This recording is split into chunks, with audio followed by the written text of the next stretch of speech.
Predseda predstavenstva a generálny riaditeľ železiarní Podbrezova Vladimír Soták nehovorí často, ale keď prehovorí, je to trefou do čierneho. A v sobotnej tlačovke opäť rozvíril hladinu.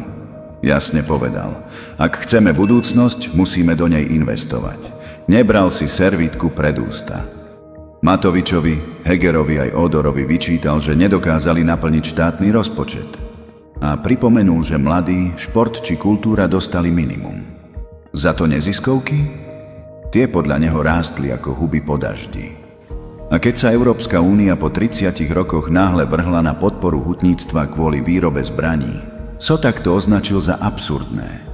Elektromobilitu nešetril vôbec. Keď nebudeme podporovať priemysel, chcete sa mať lepšie? Pýtal sa novinárov. Pričom pripomenul, že sľubované tisíce bytov či pomoc mladým ako si zmizli v tichu, pokračoval ešte ostrejšie. My máme tie miliardy zobrať a rozdrbať a rozdať neziskovkám. Peniaze nech sa použijú na rozvoj.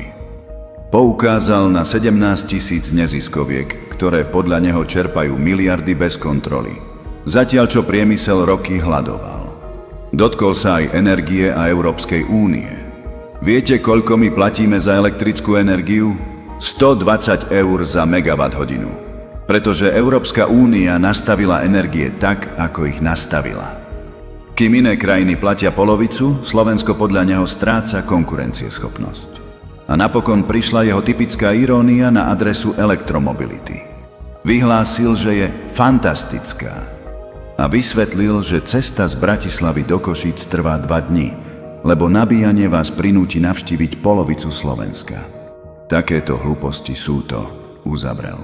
Sotákov odkaz je jednoduchý.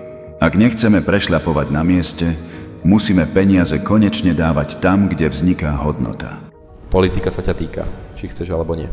Tak prestaň len pozerať a začni konať. Napíš komentár, povedz svoj názor, daj odber, hneď teraz. A nezabudni kliknúť na zvonček. Odoberaj, sleduj, zdieľaj. Toto je realita. Toto je Slovensko.